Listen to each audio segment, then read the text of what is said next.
다윗의 시편 34편은 다윗이 정말 성령 충만한 가운데 쓴 시입니다. 1절을 제가 표준 세번역으로 읽겠습니다. 나는 언제나 여호와를 찬양하겠습니다.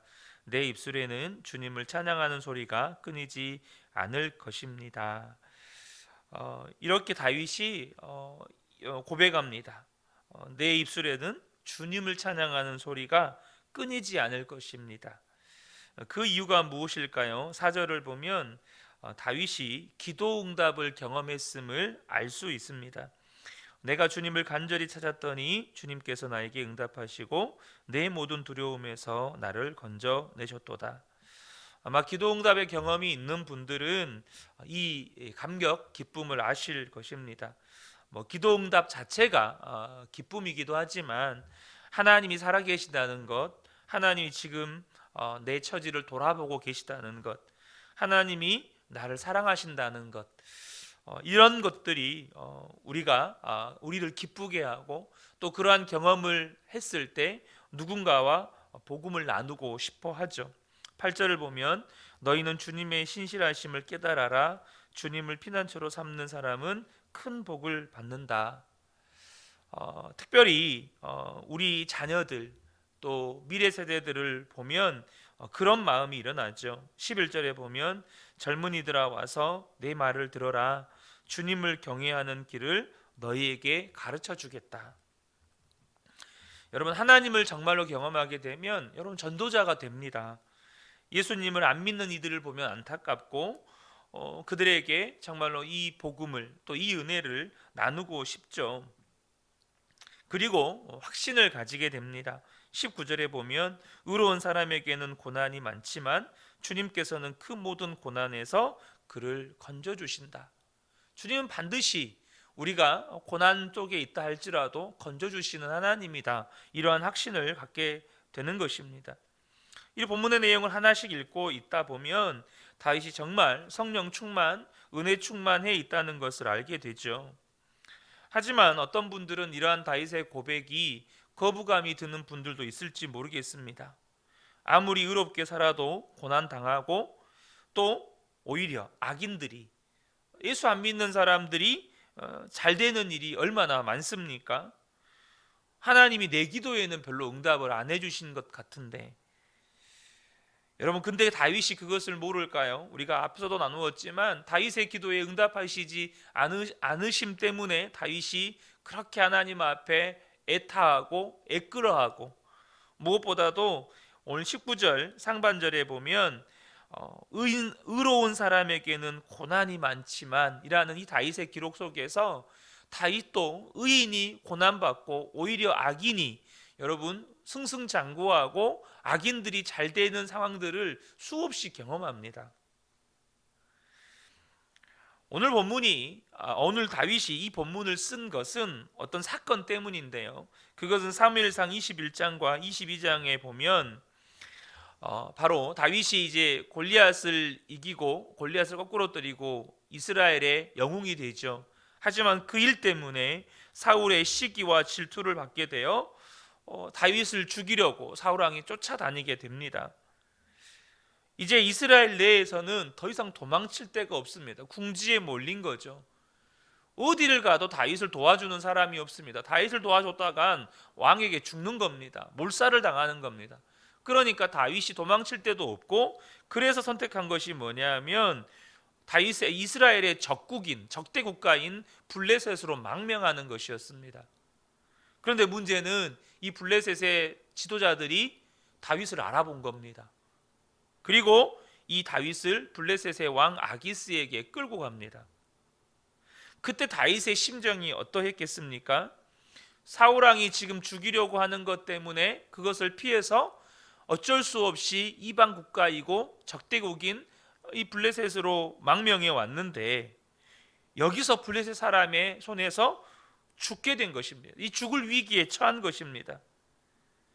그때 다윗이 미친 척 해야겠다 생각하고 아기스 왕 앞에서 미친 척을 합니다. 이 왕궁의 기둥을 잡고 막 이상한 글자를 쓰고 눈 뒤집고 침을 줄줄 흘리는 거죠. 아기스 왕이 이 다윗이라고 데리고 온 인물을 보니까 기가 막힌 겁니다. 아기스 왕이 하는 말이 우리나라에 미친 사람이 없어서 외국에서까지 미친 사람을 내 앞에 데리고 왔느냐 하면서 당장 쫓아내라고 하죠. 그렇게 다윗이 아기스 왕 앞에서 쫓겨나서 산 겁니다. 그리고 그렇게 해서라도 산 것이 너무 기쁜 겁니다. 여러분, 은혜 되십니까? 그렇게 미친 척해서 살아나왔다 은혜 되십니까? 여러분, 굉장히 수치스럽고 부끄럽고 치욕스러운 일이죠. 그런데 우리가 여기서 하나 보아야 될 것이 있습니다. 그게 뭐냐면 이 당시 다윗의 믿음이 이 수준이었다는 것입니다. 여러분, 우리 잘 알죠. 다윗은 위대한 믿음의 사람이었습니다. 그러나 처음부터 위대한 믿음의 사람은 아니었다는 것이에요. 물맷돌로 골리앗을 잡을 정도로 대단한 믿음을 가지고 있었지만 다윗이 그 믿음이 한결같지 않았어요. 골리앗을 이길 만큼의 위대한 믿음을 가질 때도 있었지만 어느 날은 그 믿음이 정말로 땅속 깊은 곳까지 처박히는 겁니다. 사울왕이 다윗을 죽이려고 할 때 그 상황을 이겨낼 믿음이 없었습니다. 비록 여러분 이스라엘에서 어려움을 겪게 되었다고 할지라도 적대 국가인 이방 국가인 블레셋으로 들어가는 것은 아니라는 것이죠. 그러나 다윗 안에는 이것을 분별해 그 상황에서 이것을 분별해낼 믿음이 당시에는 없었다는 겁니다. 여러분, 마치 룻기 1장을 보면 이스라엘에 흉년이 닥칩니다. 근데 그때 당시에 룻의 시부모인 엘리멜렉과 나오미가 먹고 살려고 이방인 땅인 모압 지방으로 갑니다. 여러분, 먹고 살기 위해서 이방 지방으로 가는 것, 여러분 하나님이 기뻐하시는 믿음의 선택이었을까요? 살기 위해서 블레셋이라고 하는 적대 국가에 망명하는 것, 하나님이 기뻐하는 선택이었을까요? 믿음의 선택이었을까요? 여러분, 그렇지 않습니다. 물론 하나님이 이 룻기에서를 보면 이방 땅에 이주했던 그곳에서 이방 땅에서 룻이라는 여인을 선택하셨고 그 여인을 다윗의 할머니로 혹은 예수님의 조상으로 삼으시지만 그 행동 자체가 믿음의 행동은 아니었다는 사실입니다. 사무엘상 21장에 나오지는 않지만 다윗이 블레셋 왕 아기스에게 끌려갈 때 간절히 기도했습니다. 그것이 오늘 시편 34편에 나옵니다. 근데요, 이 기도 자체가 정말로 하나님을 온전히 믿어서 그 골리앗을 이길 때 정말로 하나님을 믿는 그 담대한 믿음으로 그렇게 하는 믿음의 고백이 아니었다는 거예요. 너무나도 두려움 가운데 살아야 되니까 살기 위해서 발버둥 치는 기도였습니다. 4절을 보면 내가 주님을 간절히 찾았더니 주님께서 나에게 응답하시고 내 모든 두려움에서 나를 건져내셨다. 지금 왕 앞에 끌려갑니다. 어찌할 바를 모르고 주님 살려주세요. 제발 주님 살려주세요. 이렇게 다윗이 기도하고 있는 겁니다. 그래서 산 겁니다. 아기스 왕 앞에 갈 때 하나님 앞에 간절히 기도하다가 이게 하나님이 주신 생각이었는지 모르겠어요. 근데 미친 척 해야겠다. 그런데 여러분 한번 생각해 보세요. 한 나라의 왕이라고 하는 지위에 있다는 건 여러분 정말 많은 것을 볼 줄 알고 많은 것을 경험하고 또 무엇보다도 수많은 사람들과 이렇게 관계를 하기 때문에 사람을 보는 눈이 여러분 안목이 탁월하다고 할 수 있습니다. 아무나 왕하는 게 아니잖아요. 근데 다윗이 미친 척 한다고 왕 앞에 저 사람 정말 미친 사람이구나 이게 보일까요? 근데 그때 아기스 왕의 눈에는 다윗이 진짜 미친 사람으로 보인 겁니다. 그래서 내쫓으라고 한 거예요. 하나님께서 아기스 왕의 눈을 가리셨고 다윗을 보호하시고 건져주신 것입니다. 6절에 보면 이 비천한 몸도 부르짖었더니 주께서 들으시고 온갖 재난에서 구원해 주셨다. 다윗이 생각할 때도 이것이 자랑할 일이 아닌 거예요. 이방 왕 앞에서 미친 척하면서 건집을 받은 자신이 너무나도 부끄럽고 비천하게 느껴지는 것입니다. 그러나 그런 비천한 나도 이 간절한 기도를 하나님께서 들으시고 건져주셨다. 이 정도만 해도 다윗에게는 너무나도 놀라운 일이고 너무나도 기쁜 일이었다는 거예요. 아기스 왕 앞에서 목숨을 건진받고 살아나왔을 때 그것이 수치스럽다고 생각하지 않고 춤추도록 기뻤다는 겁니다. 그래서 나는 평생 주님을 노래하며 살 것입니다 라고 고백하는 겁니다. 당시 다윗의 믿음의 수준으로 볼 때 그랬다는 거예요. 당시 다윗의 수준의 믿음이. 여러분, 우리가 반드시 알아야 할 것이, 위대한 믿음의 사람 다윗도 이러한 믿음의 수준을 가졌을 때가 있었다는 겁니다. 그렇게 부끄럽게 구원받은 것, 그렇게 부끄럽게 살아난 것도 그냥 기뻐서 어찌할 줄 모르는 그런 수준의 믿음을 가졌을 때가 있었다는 거예요.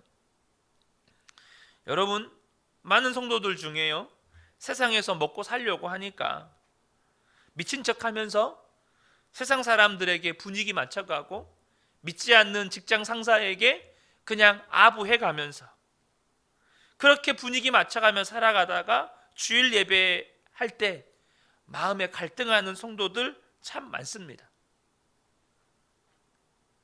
지난 한 주 나의 삶은 진짜 믿음도 아니다, 그런 자책감으로 예배하는 성도들이 많습니다. 정말 내가 예수 믿는다고 말하기 부끄럽다. 여러분, 다윗을 기억하시면 좋겠습니다. 다윗도 그럴 때가 있었습니다. 그럼에도 불구하고 다윗에게 겨자씨 같은 믿음이 있었습니다. 이제 꼼짝없이 죽었다고 생각했을 때 하나님께 기도하는 믿음이 있었습니다. 그리고 그 하나님께서는 그 다윗의 기도에 응답하셔서 다윗을 건져주십니다. 죽다가 살아난 것이죠. 중요한 사실은 그렇게 죽다 살아난 다음에 다윗의 믿음이 크게 성장합니다. 5절을 보면 주님을 우러러 보아라, 네 얼굴에 기쁨이 넘치고 너는 수치를 당하지 않을 것이다. 이제 다윗이 담대하게 외치는 겁니다. 주님을 우러러 보면 네 얼굴에 기쁨이 넘치고 너는 수치를 당하지 않을 것이다. 7절에 주의 천사가 주님을 경외하는 사람을 둘러 진을 치고 그들을 건져주신다. 8절에 너희는 주님의 신실하심을 깨달아라. 주님을 피난처로 삼는 사람은 큰 복을 받는다. 주님을 믿는 성도들아, 그를 경외하여라. 그를 경외하는 사람에게는 아무런 부족함이 없을 것이다. 젊은 사자들은 먹이를 잃고 굶주릴 수 있으나 주님을 찾는 사람은 복이 있어 아무런 부족함이 없을 것이다. 15절입니다. 주님의 눈은 의로운 사람을 살피시며 주님의 귀는 그들의 부르짖는 소리를 들으신다. 18절에 주님은 마음이 상한 사람에게 가까이 계시고 낙심한 사람을 구원해 주신다. 19절에 의로운 사람에게는 고난이 많지만 주님께서는 그 모든 고난에서 그를 건져주신다.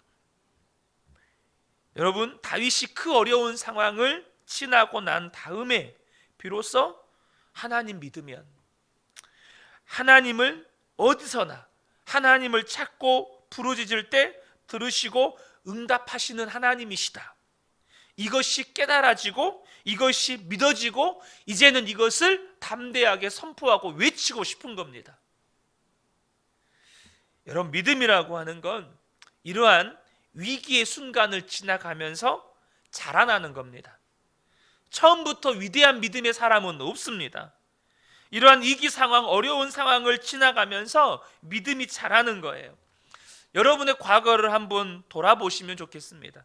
여러분이 예수님을 믿은 처음부터 현재의 믿음을 가지게 되었습니까? 과거의 여러분의 모습을 보면 그때 왜 그렇게 미숙했고, 왜 그렇게 정말 죽을 것처럼 울고불고 했고, 왜 그렇게밖에 반응을 못했을까라는 생각이 드는 경우가 있으실 겁니다. 그러나 지금 동일한 상황을 만나게 되면 담담하게 오히려 감사하게 믿음으로 반응하고 있는 모습, 과거하고 똑같은 상황이고 아니면 과거보다 더 힘든 상황이기도 한데 오히려 그렇게 울고 불며 죽을 것처럼 반응하는 게 아니라 믿음으로 반응하고 있는 여러분의 모습을 보신 적이 있으실 겁니다. 여러분, 하나님께서 이스라엘 백성들을 애굽에서 건져내셔서 가나안 땅으로 인도하여 들이실 때 지중해 해변을 따라가면 며칠이면 가나안 땅으로 들어갈 수 있습니다. 그러나 하나님께서 이스라엘 백성들을 그 해변길로 인도해서 가나안 땅으로 들어가시지 않습니다. 왜 그랬을까요? 출애굽기 13장 17절에 바로가 백성을 보낸 후에 블레셋 사람의 땅의 길은 가까울지라도 하나님이 그들을 그 길로 인도하지 아니하셨으니 이는 하나님이 말씀하시기를 이 백성이 전쟁을 하게 되면 마음을 돌이켜 애굽으로 돌아갈까 하셨습니다. 방금 말씀드렸던 이 해변길이 블레셋 민족이 있는 길이거든요. 그러니까 그들이 이 길로 가다가 블레셋 민족을 만나면 애굽으로 돌아가게 될 거라는 거예요. 뭡니까? 이스라엘 백성들에게 믿음이 없는 겁니다. 하나님은 분명히 블레셋 민족을 진멸하실 수 있는 분이지만 이스라엘 백성이 블레셋을 만나 싸우게 될 상황이 돼버리면 그들에게 하나님을 믿는 믿음이 없으니까 그들이 길을 돌이켜서 애굽으로 돌아가 버릴 거라는 거예요. 그들의 믿음 수준이 그것밖에 안 된다는 걸 하나님이 아셨다는 겁니다. 그래서 하나님이 그들을 광야길로 인도하십니다. 왜요? 믿음이 없으니까. 하나님이 전능하신 하나님이시지만 우리가 믿음이 없으면 하나님은 아무것도 하실 수 없습니다. 그래서 하나님은 우리의 믿음을 키우는 일을 하십니다. 그래서 이스라엘 백성의 믿음을 키우는 일을 40년 동안 광야에서 하셨습니다. 우리가 겪는 수많은 일들, 우리가 만나는 정말로 어려움을 주는 많은 사람들, 그 모든 것이 우리의 믿음을 키우시려는 하나님의 계획이라는 사실을 저와 여러분이 아셔야 합니다. 이스라엘 백성에게 40년 광야 생활은 힘들고 어려운 시간이었지만 그 시간을 통해서 요단강을 건너갈 믿음을 얻게 됩니다. 여러분, 홍해를 건널 때와 이스라엘 백성들이 요단강을 건널 때가 다르다는 사실을 여러분 아실 겁니다. 그들의 믿음이 이제 확연하게 드러납니다. 어디에서요?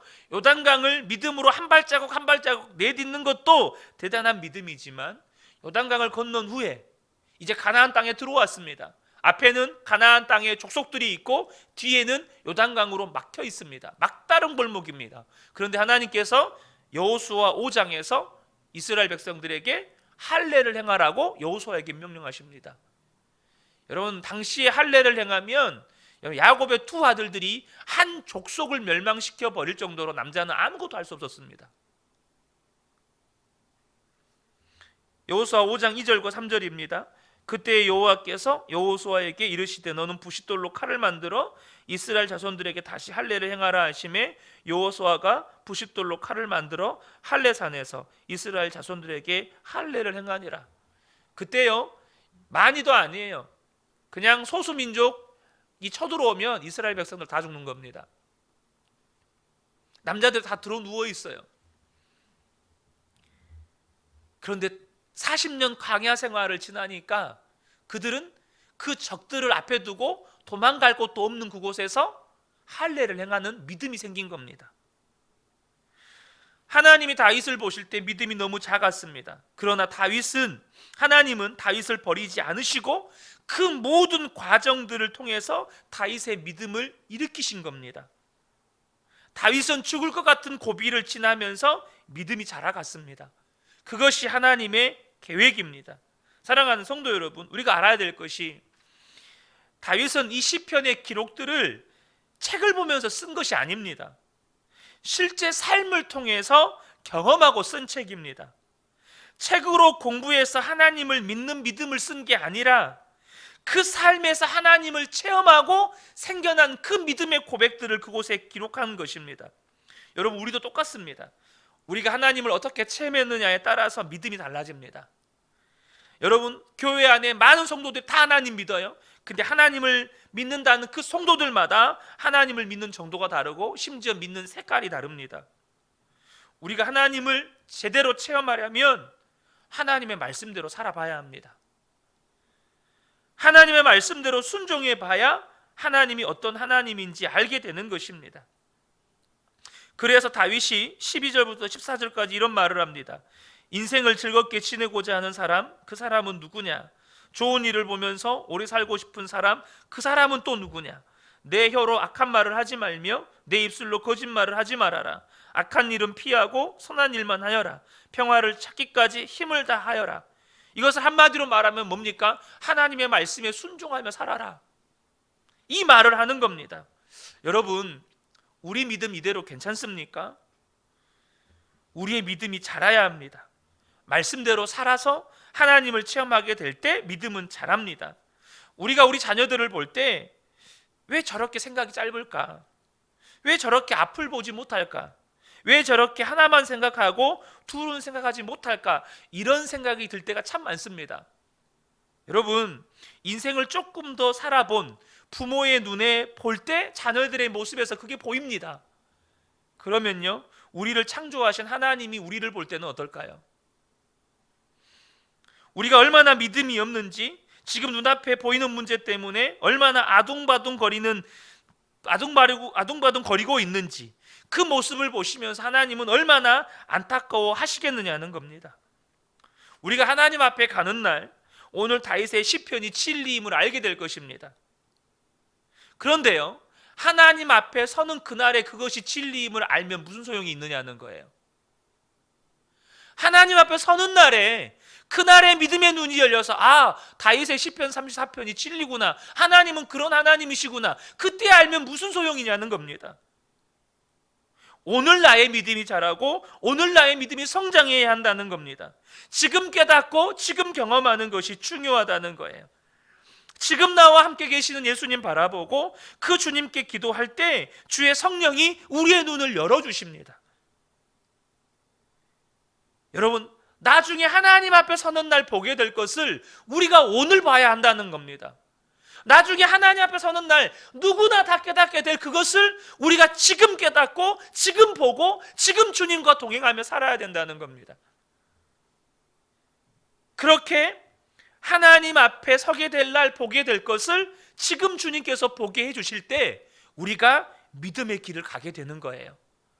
사랑하는 성도 여러분, 오늘도 저와 여러분이 주님 바라보고 주님께 구하고 주님께서 믿음의 눈을 열어주실 때 저와 여러분이 오늘 하루도 정말로 믿음의 길을 걷게 되는 은혜가 충만하게 임하시기를 주님의 이름으로 축복합니다. 아멘.